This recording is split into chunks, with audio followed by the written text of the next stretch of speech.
सीताराम सीताराम। हम जानते हैं किस लिए आप लोग चिढ़ रहे हैं हमसे।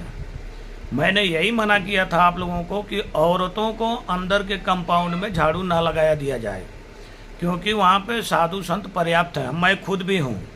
मैं वहाँ गौ सेवा से लेकर सभी छोड़ करके चले गए थे जब मैं था तो गौ सेवा भी किया था, सारा चीज़, झाड़ू भी लगाया था, पोछा भी मैंने ही लगाया था। कोई नहीं आया था देखने के लिए।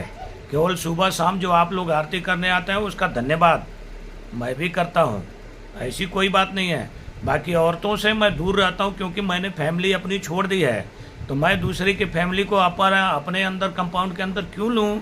आप लोग आइए, दर्शन कीजिए, प्रसाद लीजिए, अपने घर कृतार्थ होकर के आराम से हंसते खेलते जाइए, ना कि हमारी ज़िंदगी में कोई दखल दे। हम किसी के बनाए हुए रोटी नहीं खाते औरतों का, हम खुद बनाते हैं। हमारे साथ में अगर प्रसाद पाना है तो बैठिए, हम दिलाते हैं, देते